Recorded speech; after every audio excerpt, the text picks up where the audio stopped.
시편 130편 1절에서 8절에 있는 말씀입니다. 우리 같이 합독하시겠습니다. 여호와여, 내가 깊은 곳에서 주께 부르짖었나이다. 주여, 내 소리를 들으시며 나의 부르짖는 소리에 귀를 기울이소서. 여호와여, 주께서 죄악은 지켜 보실진대 주여, 누가 서리이까? 그러나 사유하심이 주께 있음은 주를 경외하게 하심이니이다. 나 곧 내 영혼은 여호와를 기다리며 나는 주의 말씀을 바라는도다. 파수꾼이 아침을 기다림보다 내 영혼이 주를 더 기다리나이다. 참으로 파수꾼이 아침을 기다림보다 더하도다. 이스라엘아, 여호와를 바랄지어다. 여호와께서는 인자하심과 풍성한 속량이 있음이라. 그가 이스라엘을 그의 모든 죄악에서 속량하시리로다. 아멘, 아멘, 아멘. 오늘 시편은 성전에 올라가는 노래의 11번째 시편이 되겠습니다. 이 시편은 우리 기독교의 복음의 근간이다 할 수 있는 구절이 들어있어서 우리가 잘 묵상해 보면 굉장히 은혜가 넘치는 그런 시편입니다. 모든 사람들이 잘 살고 편안하게 지내는 것 같아도 다 각자가 짊어지고 있는 짐들이 생각보다 많아요. 주변에 있는 사람하고 어쩌다가 그분의 인생에 대해서 얘기를 들었는데 그분의 인생도 결코 만만치가 않아요. 그분 나이가 53세인데 걸어온 길이 정말 이렇게도 힘들게 살아왔구나 그런 생각이 들 정도로 힘들게 걸어오셨더라고요. 뭐 여기 계신 분들은 뭐 안 그러겠습니까? 인생 자체가 고난인 겁니다. 어쩌면 하나님이 공평하시다 얘기하는 것은 모든 사람들에게 공평하게 고난을 주신다는 거죠. 돈이 많은 사람은 돈이 많은 대로, 돈이 없는 사람은 없는 대로, 지위가 높은 사람은 높은 대로, 지위가 낮은 사람은 낮은 대로. 만약에 저보고 이 나라 대기업의 회장이 돼서 기업을 이끌어가라 그러면 제가 살아남겠습니까? 감당이 안 되는 거예요. 그러면 편하게 물질은 쓸 수 있을지 몰라도 매일매일 와야 되는 그 업무로 인해서 그것을 결정해야 되기 때문에 그 순간순간이 굉장히 힘들 겁니다. 외부적으로 보면 편안한 생활인 것처럼 보여도 심령적으로 보면 자기의 결정에 따라 기업이 발전하느냐 아니면 그 기업 속에 있는 직원들을 먹여 살 수 있느냐 이런 절박한 고민을 안 할 수가 없는 거죠. 그래서 지금의 제가 가장 행복한지도 모릅니다. 왜냐하면 고민의 분량이 작잖아요. 저하고 우리 교회하고 가족하고 그리고 기도하면 돼요. 또 주님이 허락하시면 이 나라 이민족을 위해서도 기도하고 또 주님께서 또 하시라 그러면 우크라이나 러시아를 위해서 이스라엘과 팔레스타인의 전쟁을 위해서 멈춰달라고 기도도 하고 지금 이 상태가 가장 힘든 것처럼 보여도 어쩌면 내가 감당할 수 있는 그만한 무게를 우리들에게 주신 것이다 이렇게 생각이 듭니다. 근데 감당할 수 없는 곳까지 내려갈 때가 있어요. 도저히 뭐 할 수 없을 때까지. 성전에 올라가는 노래 수많은 순례자들이 불렀을 이 노래에서 그들도 인생에 무거운 짐을 지고 올라갔겠죠. 그리고 그 중에는 정말 감당할 수 없는 그 고난의 환경, 역경 속에 있으면서 그 성전을 올라갔을 수도 있습니다. 그래서 이렇게 얘기합니다. 여호와여, 내가 깊은 곳에서 주께 부르짖었나이다. 깊은 곳. 이 깊은 곳은요, 아주 깊은 곳이라는 얘기하는 거예요. 그래서 깊은 골짜기나 아니면 그 바다 깊은 시면을 의미하기도 하는 겁니다. 굉장히 괴로운 상태다 얘기를 하는 거죠. 근데 이 깊은 곳에서 주께 부르짖었다 이 얘기는 뭐냐면 자기가 할 수 있는 어떤 상황이 아니라는 거예요. 자기의 힘과 능력으로 이것을 이겨낼 수 있거나 버틸 수 있는 그런 상태가 아닌 것을 고백하는 겁니다. 여호와여, 내가 깊은 곳에서 죽기 부르짖었나이다. 그러니까 어쩔 수 없이 부를 수밖에 없어요. 그래서 다윗도 시편 40편 2절에 이렇게 얘기합니다. 나를 기가 막힐 웅덩이와 수렁에서 끌어올리시고 내 발을 반석에 두사 내 걸음을 견고하게 하셨도다 라고 얘기했어요.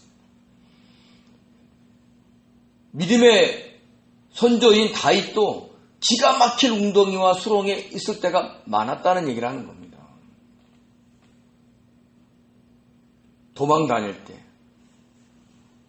자기가 사울왕이라는 그 엄청난 그 인생의 무게의 짐을 이겨낼 수 없을 때, 뭐 어떻게 할 수 없을 때, 그 힘든 그 곳에서 다시 할 수 있는 것은 부르짖는 것밖에 없을 거예요. 저와 여러분도 지금의 상태가 그런 상태입니까? 그래서 지금 주께 기도할 수밖에 없습니까? 우리가 인생을 살다 보면 그런 일들이 닥쳐온다는 얘기를 하는 겁니다. 요나의 예를 들어봐도 그렇습니다. 요나서 2장 1절에서 3절을 한번 같이 한번 읽어보겠습니다. 요나가 물고기 뱃속에서 그의 하나님 여호와께 기도하여 내가 수월의 뱃속에서 부르짖었더니 주께서 내 음성을 들으셨나이다. 주께서 나를 깊음 속 바다 가운데에 던지셨으므로 큰 물이 나를 둘렀고 주의 파도와 큰 물결이 다 내 위에 넘쳤나이다. 여기서요, 이 3절 안에 물고기 뱃속, 그것이 수월의 뱃속이고 깊은 속 바다 가운데였다 이렇게 얘기합니다. 어느 것 하나 자기가 어떤 힘과 능력으로 뭐 할 수 있는 데가 아니에요.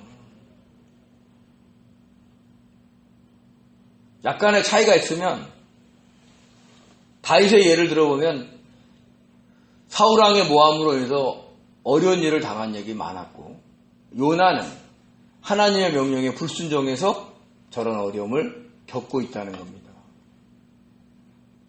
우리가 깊은 곳에, 가장 힘든 곳에 내려갈 수 있는 것은 어쩌면 하나님이 저와 여러분을 주님을 찾게끔 만들려고 하는 그 믿음의 성숙을 위한 하나님의 배려일 수도 있고, 우리가 죄를 지음으로 인해서 하나님의 징계일 수도 있는 겁니다. 히브리서 기자가 그랬죠. 징계하지 않는 아비는 없다. 왜요? 그 자식을 잘되게 하기 위한 그 아버지의 마음이기 때문에 그래요. 그래서 이 깊은 곳에서 부르짖는 것 자체가 그 당시 현재 상황에서는 절망인 것처럼 보여도 그제 하나님의 은혜의 손길이라는 것을 저와 여러분은 잊지 마시기 바랍니다. 설령 그 깊은 곳, 내가 뭔가 할 수 없는 상태가 아니라 할지라도 우리는 모든 일 속에서 내가 마치 아무것도 할 수 없는 것처럼 하나님께 기도하고 매달리고 그렇게 살아가야 됩니다. 그래야 자기가 하나님의 자리에서 자기 주변을 통치하려고 하지 않습니다. 하나님께 맡깁니다. 그러니까 내버려두고 방치하고 방종하는 게 아니라 주님께 기도하고 맡기는 거예요. 주님, 나는 내 자녀를 어떻게 할 수 없습니다. 주님 이끌어 주십시오. 이건 방치나 방종이 아니에요. 자기가 뭔가를 끌어가려고 하지 않고 주께 맡기는 겁니다. 그래서 저와 여러분에게 능력은요, 기도하는 능력인 거예요. 텔레비 보다가 참 말 같지 않는 일 생기잖아요. 기도하세요.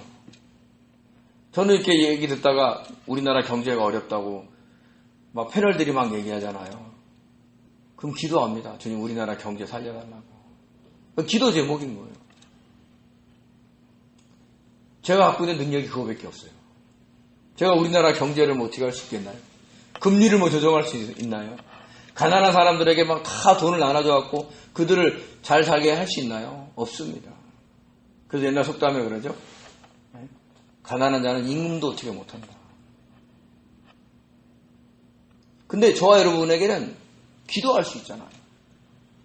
그래서 이 시편 기자도 기도합니다. 이렇게 기도하죠. 주여 내 소리를 들으시며 나의 부르짖는 소리에 귀를 기울이소서. 여기서 듣다, 기울이다, 여기에 히브리어가요 비슷한 뜻을 갖고 있는 거예요. 듣다의 샤마는 경청하다, 순종하다. 기울이다의 가샤브는 주의 깊은, 경청하는, 친절한 이런 뜻이 있어요.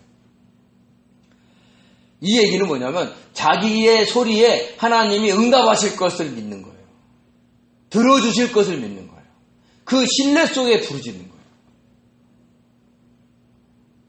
저와 여러분은 이런 믿음이 있으세요? 내가 기도하면 하나님이 들어주실 것이라는 그런 신뢰가 있냐는 거예요. 그래서 듣다, 기울이다, 그 같은 뜻을 갖고 있는 단어를 반복해서 사용하면서 이 시편 기자는 그렇게 기도하고 있는 겁니다.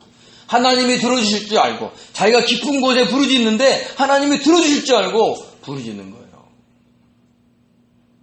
들어주실 분이 없으면 부르짖겠어요? 안 부르짖겠어요? 안 부러지세요. 그냥 절망하는 겁니다. 좌절하는 거예요. 낭망하는 거예요. 그래서 자기 인생을 자기가 포기하는 겁니다. 그러니까 기도하지 않기 때문에 우리는 최악의 선택을 할 수도 있는 거죠. 근데 부르짖는 자는, 기도하는 자는 주님이 내 기도를 들어주실 것이라는 그 신뢰 속에서, 그 믿음 속에서 부르짖기 때문에 소망을 가질 수가 있는 겁니다. 그래서 저와 여러분은 이렇게 나의 기도를 들어주실 것, 그래서 하나님 어떻게 하든지 응답하실 것이라는 걸 믿고 저와 여러분이 기도하는 사람들 되시기 바랍니다. 그러면서 중요한 얘기를 합니다. 여호와여 주께서 죄악을 지켜보실진데 주여 누가 서리이까. 다른 사람, 다른 나라, 그런 사람들만 죄를 짓는 게 아니라 자기도 죄를 짓는 것을 고백하는 거예요. 그 죄악을 하나님이 지켜보세요. 여기서 죄악의 히브리어 아오는요, 불법, 부정, 죄악이라는 뜻이 있는데요. 여기서는 구부리다, 뒤틀리다, 그리고 삐뚤어지다, 왜곡되다, 이런 히브리어 아와에서 유래가 된 겁니다. 하나님이 원하시는 길로 가지 않고 뭔가 뒤틀려 있는 거예요. 제대로 안 가고 있는 거예요. 제대로 성장하지 않는 거예요. 그게 죄인 겁니다. 도덕적인 죄를 넘어서 하나님이 기뻐하지 않는 자기 뜻대로 살아가는 것이 여기에 포함된다는 걸 알아야 돼요. 그래서 믿는 사람들 중에서 어려운 일이 있을 때마다 얘기합니다. 나는 다른 사람한테 해해 끼친 적도 없고 다른 사람한테 심한 소리 해본 적도 없는데 왜 나한테 이런 어려움이 있냐고. 하나님이 그 굳은 그 성품을 깨트리려고 하나님이 그 은혜를 주시는 거예요. 내가 이 땅에서 잘 살고 도덕적으로 훌륭하고 멋있게 사는 것처럼 보여도 그건 너의 힘이 아니라 하나님의 힘이라는 걸 알아야 되는데, 주님의 힘이라는 걸 알아야 되는데 자기 능력으로 오는 거예요. 자기 능력으로 참는 거예요. 자기 능력으로 좋은 말 하는 거예요. 자기 능력으로 선하게 대하는 거예요. 그거는 하나님 앞에 악이라는 그 개념을 우리가 갖고 있어야 돼요. 그래야 우리가 하나님 앞에 죄짓지 않을 수 있습니다. 여기서 불법의 아원, 이 죄악이 그런 것도 포함된다는 걸 아셔야 돼요. 그래서 도덕적으로 착한 사람들이 오히려 더 하나님을 대적하는 사람일 수 있어요. 왜? 주의 말씀대로, 주님의 뜻대로 성령의 도움을 구하지 않으면서 자기 뜻대로 자기 능력으로 살아갈 수 있기 때문에 그래요. 사탄은 그걸 막 부추기고 있습니다. 너 착한 사람이잖아. 너 좋은 사람이잖아. 너 다른 사람한테 나쁜 짓 한 적 없잖아. 근데 점점 굳어지는 거죠. 나는 이런 사람이라고. 그럼 부드러운 사람은 뭐예요? 주님, 내가 할 수 없고 내가 이해할 수 없고 내가 품을 수 없지만 주께서 능력을 주시면 제가 그렇게 할 수 있을 것이다 믿습니다. 이러고 가는 거예요. 우리가 그것을 알아봐야 돼요. 지켜보다, 샤마르는요, 하나님이 감시하다라는 뜻을 갖고 있어요. 왜 감시할까요? 하나님은 우리가 죄를 지을 때마다 막 바로바로 야단치는 분이 아니에요. 그 죄악의 그릇이 살 때까지 기다리세요. 왜 기다리실까요? 깨닫고 돌아오라고. 그래서 그 깨달을 때 어떻게 깨달아야 돼요? 저 같은 목회자가 그걸 깨닫게 해줘야 돼요. 성도님 착하십니까? 근데 그 착한 게 굳은 마음일 수 있어요. 성도님이 옳게 살아갑니까? 그 올바르게 자기 힘으로 살아가는 게 죄악일 수 있어요. 그걸 알려줘야 되는 거죠. 그러면 그것이 자기의 죄인 줄 알고 회개하고 돌아오면 하나님이 그 죄악을 용서하시고 징계하지 않아요. 근데 계속해서 나는 이런 대단한 사람이야, 나는 착한 사람이야, 난 좋은 사람이야, 이것이 굳어간다면 하나님 어느 순간인가 징계를 내리는데, 그때는 하나님이 돌아오라고 불렀는데 자기가 잘못되게 살지 않고 다른 사람한테 잘하고 살았기 때문에 그 어려움, 그 징계를 못 받아들이는 거예요. 그래서 제가 늘 얘기하는 게 이런 말을 해주면서 깨달으라고. 왜요? 하나님께 징계받기 전에. 근데 사람들은요, 하나님의 징계가 막 바로바로 임하지 않으니까 자기가 잘 사는 줄 알아. 하나님은 뭐하고 계시는데? 오래 참고 돌아오기를 기다리고 계시는데. 그걸 깨닫지 못하니까 나중에는 그 죄악의 그릇이 찰 때까지 간단 말이에요. 그러면 결국에는 그게 넘치면 하나님은 기다리지 않고 우리에게서 은혜를 걷어가세요. 은혜를 걷어가시면 어떻게 돼요? 하나님의 나라가 아니면 바로 사탄의 나라인 겁니다. 물론 사탄은 우리들에게 막 육신의 고난을 줄 수도 있고 부유함을 줄 수도 있어요. 왜? 고난을 통해서 절망해서 주님을 떠나도록, 부유해서 세상이 너무 좋아도 주님을 떠나도록. 그 목적이 뭐예요? 주님 떠나게 만드는 거예요. 그런 징계가 올 수 있다는 겁니다. 그래서 우리가 그 죄악 덩어리로 살아갈 수 있다는 걸 알아요. 그래서 뭐라 그래요? 주께서 죄악을 지켜보실진데 누가 주 앞에 서겠냐는 거예요. 못 선다는 거죠. 그렇지만 사랑이 많으신 하나님은 우리를 용서하신다는 겁니다. 그래서 4절에 이렇게 얘기하죠. 그러나 사유하심이 주께 있음은 주를 경외하게 하심이라. 사유, 히브리어 셀리아는요, 용서라는 단어입니다. 그러니까 용서하심이 누구에 있어요? 하나님께 있는 거예요. 주께 있는 거예요. 우리가 사람들한테 내가 잘못했습니다. 그럼 그 사람이 용서해줘. 내가 용서할게. 그 용서도 용서지만 진짜 용서는 하나님께만 있다는 겁니다. 왜냐하면 그분의 용서가 있어야 우리가 천국에 가는 거예요. 영원한 구원을 받는 거예요. 그래서 주를 경외하는 겁니다. 뭐 했기 때문에? 영원한 구원을 받았기 때문에 그렇다는 거죠. 제가 정말 시편 51편 4절을 정말 이해를 못했어요. 이렇게 얘기합니다. 다윗이. 같이 한번 읽어볼까요? 내가 주께만 범죄하여 주의 목전에 악을 행하였사오니 주께서 말씀하실 때 의로우시다 하고 주께서 심판하실 때 순전하시다 하리이다. 아멘. 밧세바하고, 그러니까 우리아의 아내 밧세바와 동침하고 그 죄를 나단 선지자가 책망했을 때 지었던 시가 이 시편 51편이에요. 그럼 다윗이 누구에게 죄를 졌어요? 우리아에게 죄진 거예요. 근데 여기서 뭐라 그래요? 주께만 범죄했대요. 이런 나쁜 사람이 있어요. 우리아 장군을 또 어떻게 했어요? 죽였죠. 살인 교사를 해가지고. 그럼 다윗은 죽어서 막 우리 앞에 가갖고 막 내가 잘못했네 막 이러고 막 울었어야 되는 거예요. 그래서 우리아가 없어서 주께만 범죄했다 그랬을까요?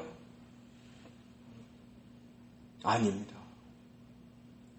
자기의 영혼을 구원하실 분은 하나님밖에 없기 때문에 그분에게만 범죄했다고 얘기하는 거예요. 왜요? 진정한 용서는 누구만 해요? 하나님이 하시는 거예요.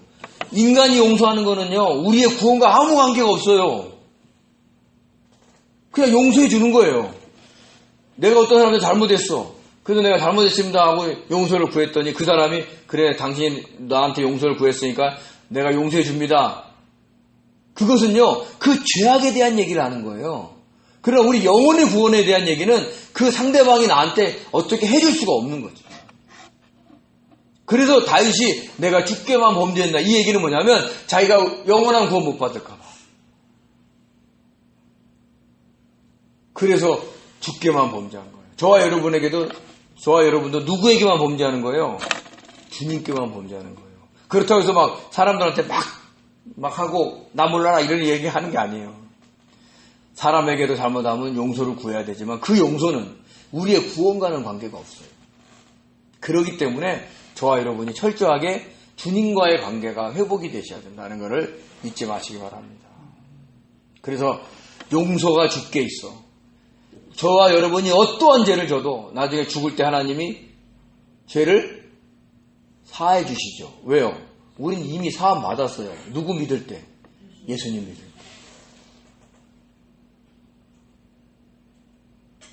그래서 저와 여러분은 정말 구원에 대한 회개를 통해서 영원한 구원의 생명을 받았기 때문에 이후의 삶 속에서는 우리가 그 생명에 걸맞는 사람이 되기 위해서 성화의 회개를 해야 되는 거예요.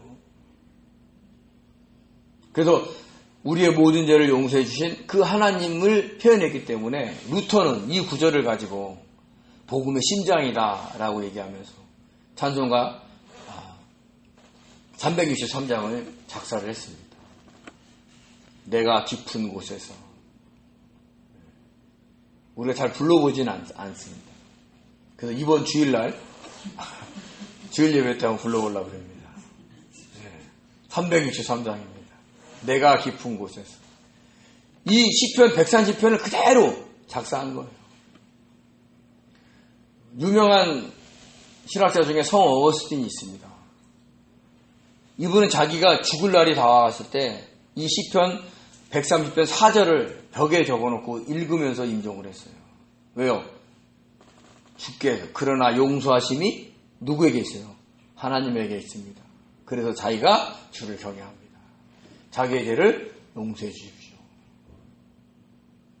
그러면서 이 어거스틴은 이 임종 전에 이것을 벽에 써놓고 계속 읽다가 죽었다고 얘기를 합니다.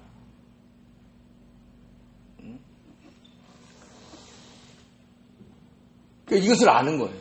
자기가 죄진 것에 용서할 수 있는 권한은 누구에게만 있다? 하나님에게. 그래서 그가 이렇게 얘기합니다. 나 곧 내 영혼은 여호와를 기다리며 나는 주의 말씀을 바란다. 자기가 죄를 고백을 할 때 주님이 그 용서하시는 것을 알려달라는 거예요.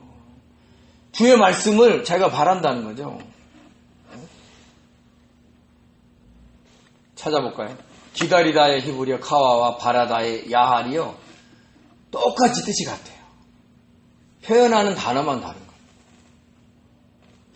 그러니까 기다리고 기대하는 거예요. 하나님이 용서해 주셨다는 말을.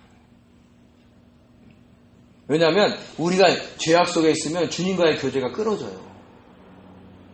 근데 주님과의 교제가 끊어지는 거를 영적으로 민감한 사람은 압니다.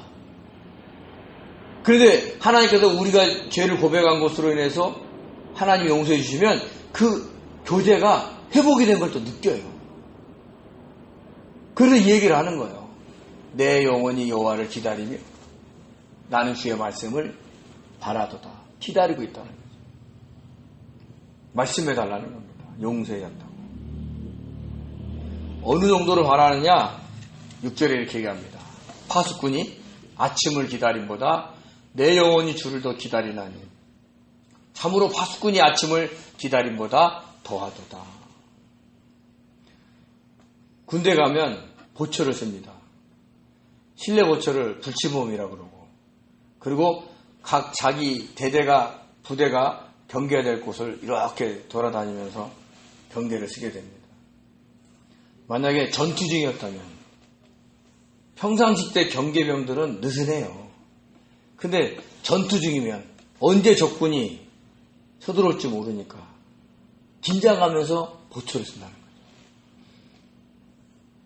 지금 우크라이나, 러시아, 그 다음에 이스라엘과 팔레스타인 전쟁할 때 밤이 되면 어떨까요? 누가 언제 어디서 공격할지 모르니까 경계병을 세우는 거예요. 달이 뜨면요 그나마 보이기도 해요. 근데 무월광일 때, 달이 없을 때는요 정말 안 보입니다. 그래서 야간 보초 때 철칙이 있어요. 한 곳만 또렷하게 보지 마라. 한 곳만 또렷하게 보다가 자기 생각이 딱 들어가잖아요. 그럼 막 움직이는 것처럼 보여. 그럼 막 총도 쏘고 그런다니까요. 그러니까 야간에 보초했을 때는 주변을 그냥 넓게 보라 그래요. 넓게. 집중하지 마라. 그러다가 멀리서 햇빛이 딱 비춰와요. 그럼 그 파수꾼의 마음이 어떨까요? 야, 넘어갔구나. 그 안도하는 거예요. 주님이 용서해줬구나. 그거 느껴지는 거예요. 그럼 얼마나 기쁘겠어요. 저와 여러분에게도 그런 기쁨이 있어요. 우리의 모든 죄를 용서해 주셨기 때문에 저와 여러분에게도 그런 기쁨이 있어야 된다는 겁니다. 그러면서 시편 기자가 이렇게 얘기합니다. 이스라엘아 여호와를 바랄지어다. 여호와께서는 인자하심과 뭐가 있다고요? 풍성한 속량이 있으며. 여기서 바라다가 아까 야하랑 똑같아요. 기대한다는 거죠. 풍성하다라는 라마는요, 많다, 크다인데 증가하다는 뜻이 있어요. 그리고 속량이라는 것은요, 어떤 값을 지불해서 자유케 해주는 거예요. 용서해 주시는 거예요. 저와 여러분이 죄에 매여 있는 것이 어떤 죄라 할지라도 하나님의 그 속량은 그 모든 죄를 품을 수 있도록 증가하면서 많으면서 그걸 대속해 준다는 얘기를 해주고 있는 겁니다. 그래서 이스라엘아 여호와를 바라봐라, 기다려라, 기대하라 이렇게 얘기합니다. 저와 여러분은 누구예요? 우리는 믿음으로 인해서 믿음의 조상 아브라함의 자손일 뿐만 아니라 영적 이스라엘이에요. 그러면 저와 여러분도 누구를 바라야 돼요? 주님을 바라봐야 돼요. 주님의 그 인자하심, 그 자비, 긍휼, 그리고 그 주님의 그 풍성한 속량, 어떤 죄도 용서하시고 사하시는 그분의 은혜를 우리가 느껴야 된다는 얘기를 하고 있는 겁니다. 그럴 때 저와 여러분이 깊은 곳이든 어느 곳에 있든지 간에 소망을 갖고 살아갈 수 있는 거예요. 우리가 예수 믿으면 하나님은 언젠가는 나에게 막 그냥 넓은 아파트를 주시고 막 엄청난 사업장을 주시고 막 이런 기대를 하고 살아가잖아요. 거기서 응답받는 사람이 몇 명이나 있겠어요. 사실은 1970년도, 80년도, 90년도 지나가면서 이런 응답받는 사람들 많았어요. 왜? 그때 우리나라가 한참 발전할 때니까요. 그래서 지금도 그때 신앙생활 하신 분은 막 그때의 하나님의 은혜를 막 경험을 하면서 얘기를 합니다. 근데 오늘 그러나요? 이제는 발달할 때가 거의 다 발달됐고 개발할 때가 다 개발됐기 때문에 갑자기 떼돈벌려면 뭘 해야 돼요? 불법을 해야 돼요. 주가를 조작하든지.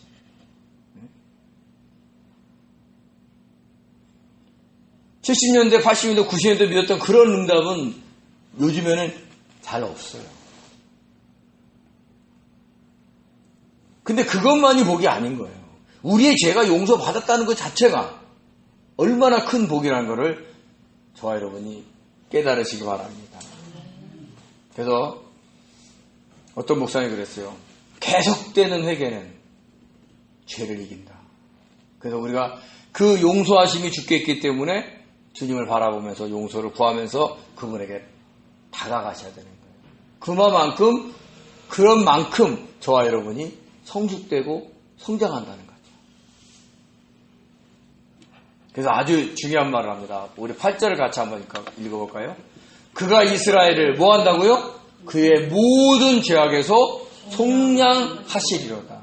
이게 복음이에요. 그가 누가요? 하나님이 이스라엘을 하나님을 믿는 모든 자들의 그 죄악에서 구원해 주신다는 거. 그래서 구약에서부터 이런 이스라엘 백성들에게 믿음을 주는 거예요. 너희들이 어떤 죄를 져도 내게 와서 회개하고 용서를 구하면 그 용서하심의 권한이 누가 있기 때문에 하나님에 있기 때문에 내가 너희들을 구속해 줄게. 내가 몸값을 지불해서라도 내가 너희를 자유케 해줄게. 그러다가 그것을 갖다가 보여주신 예가 어디예요? 그게 예수님을 이 땅에 보내주셔서 이 얘기, 이 8절에 있는 얘기를 이루어 주신 겁니다. 그래서 예수님께서 최후의 만찬 때 뭐라고 그랬어요? 한번 같이 한번 읽어볼까요? 속량하다에 대한 구속인데요. 우리 마태복음 26장 27절 28절 같이 읽겠습니다. 또 잔을 가지사 감사기도 하시고 그들에게 주시며 이르시되 너희가 다 이것을 마시라. 이것은 죄사함을 얻으려고 많은 사람을 위하여 흘리는 바 나의 피 곧 언약의 피니라. 예수님의 흘리신 그 피로 인해서 8절이 이루어진 거예요. 8절의 예언이 예수님의 그 십자가에서 이루어진 겁니다. 하나님이 자기를 믿는 이스라엘, 믿는 자 모든 자들의 죄악을 속량해 주셨다. 구속해 주셨다. 대속해 주셨다. 구원해 주셨다. 그래서 저와 여러분이 그렇게 우리의 모든 죄를 용서하시는 그분께 늘 다가가셔야 돼요. 구원을 위한 회개를 하라는 건가요? 아니면 성화를 위한 회개를 하라는 건가요? 성화를 위한 회개를 하라는 거예요. 구원에 대한 회개는 우리가 이미 받았어요. 예수님을 믿을 때. 그러면 어떻게 돼요? 그분이 원하시는 모습으로 바뀌어가야 되기 때문에 그래서 또 회개를 해야 되는 겁니다. 그럼 점점 어떻게 돼요? 그 모든 죄에서 우리를 대속해 주시고 구속해 주시는 그분의 은혜를 깨닫게 된다는 겁니다. 저와 여러분이 이렇게 변화되면 하나님이 주변을 바꾸세요. 우리가 막 기도하는 제목들 있잖아요. 결국은 내가 안 바뀌어서 그게 징계로 있는 거예요. 내가 바뀌면 하나님이 그 징계를 걷어가세요. 그러면 우리가 그런 문제나 기도 제목이 사라질 수 있다는 겁니다.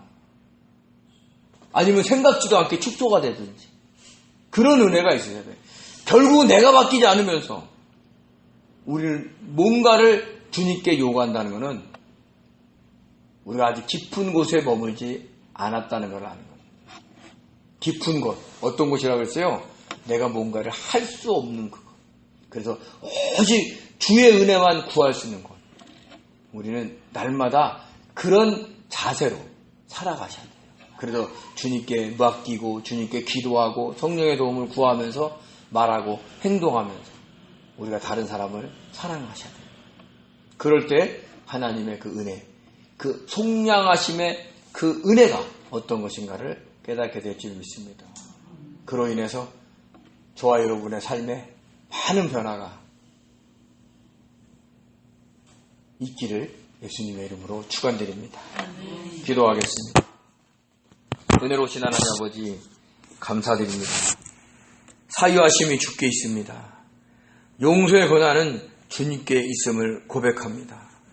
그래서 우리가 우리의 죄를 고백하면서 주께 부르짖습니다. 하나님, 우리 박효준 집사님이, 기라정 집사님이, 김윤수 권사님이 아버지 부르짖을 때, 그리고 하나님 방송을 통해 참여하는 모든 성도님들이 부르짖을 때 아버지 하나님 응답하시고 용서하여 주시옵소서. 그래서 하나님께서 용서하신 것을 느낄 수 있게 도와주시고 그로 인해서 세임을 얻으면서 이 땅을 살아갈 수 있도록 축복하여 주시옵소서. 주께서 함께 하신 걸 믿고 감사하며 예수님의 이름으로 기도드립니다. 아멘.